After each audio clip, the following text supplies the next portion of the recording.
আমি currently আইসিবির president NK Mubin. আমরা এবছর একটা রিফর্মসের থ্রুতে আমরা টেক ওভার করেছি আইসিবির responsibility as a new councillor and president. তো আমরা গত 50 বছরের একটা লিগেসি থেকে আমরা একটু সেপারেটলি এখন আউট অফ বক্স চিন্তা করছি related to the audit professions, audit experience, আমাদের professional qualities and professional deliverables to all the stakeholders including stock মার্কেটে বলেন, ব্যাংকিং সেক্টরে বলেন, আমাদের যেখানে বিচরণ সব জায়গায় আছে। তো related to that banking sector is very important একটা সেক্টর, যেখানে আমার মনে হয় আমাদের ইকোনমির মেজর কন্ট্রিবিউশনসটা আসে এবং মেজর ইম্প্যাক্টটা থাকে। তো এখানে অডিটরদের হ্যাজ এ গ্রেট রোল, কোনো সন্দেহ নাই।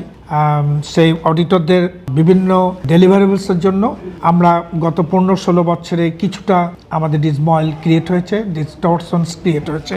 তো এইসব রিলেটেড ইস্যুসগুলো আমাদের নলেজে আছে, আমরা সেগুলোকে ওন করছি।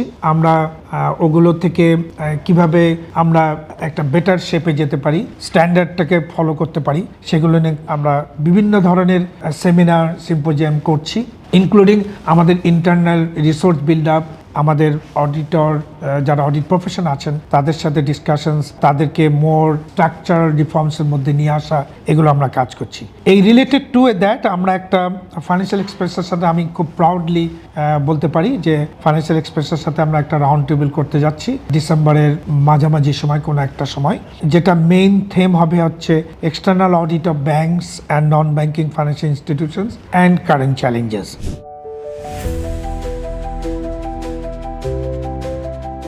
এটা আমি মনে করি খুব টাইমলি একটা ইম্পর্টেন্ট এরিয়া, যেটার থ্রুতে আমরা চেষ্টা করব যে চ্যালেঞ্জেসগুলো কি আছে আইডেন্টিফাই করতে ফ্রম ভেরিয়াস স্টেক হোল্ডার্স যারা পার্টিসিপেশন করবেন আমাদের সাথে, এবং আমরা চেষ্টা করব যে সেই সমস্ত ইস্যুসগুলো আমরা আলোচনা করে একটা কনক্লুসিভ ডেলিভারেবলস যেন আমরা আমাদের অডিট প্রফেশনে ফাইন্যান্সিয়াল সার্ভিসেস দিতে পারি। যে সমস্ত জিনিসগুলো অলরেডি স্টার্ট করেছি, কিছুটা হয়তো বলেছি অলরেডি, বাট আরও যেগুলো আমরা আমাদের মেজর একটা ডিপার্টমেন্ট হচ্ছে কোয়ালিটি অ্যাসুরেন্স ডিপার্টমেন্ট, যেটা আমরা এক্সট্রিমলি স্ট্রেনথেন করতে যাচ্ছি, যেটা থ্রু দ্যাট আমরা অডিট প্র্যাকটিসটাকে আরও বেটার ওয়েতে ইন্টারন্যাশনাল স্ট্যান্ডার্ডস অনুযায়ী আমরা কন্ট্রোল করতে পারবো, সেটা আমরা করছি।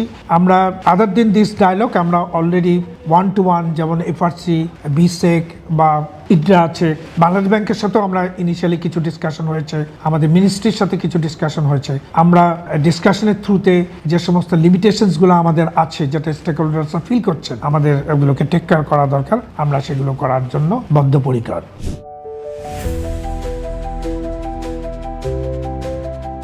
আমরা আশা করছি যে আমরা একটা রিজিম ছিল, যে রিজিম থেকে যেটার একটা ভ্যালু চেনের মধ্যে আমরাও ছিলাম কোনো এরিয়াতে, তো সেই ভ্যালু চেন থেকে আমরা সবাই বার হয়ে আসছি। আমরা we are looking forward for a new Bangladesh under new government, একটা পলিটিক্যাল গভর্নমেন্টও আসতে যাচ্ছে। আমরা যেন সবাই মিলে একসাথে কাজ করতে পারি ফাইন্যান্সিয়াল সিস্টেমের ইমপ্রুভমেন্টের জন্য, একটা ভালো একটা স্টেক হোল্ডার্সের ডিসিপ্লিন দেওয়ার জন্য বা কনফিডেন্স দেওয়ার জন্য, যেটার জন্য আমরা বদ্ধপরিকর।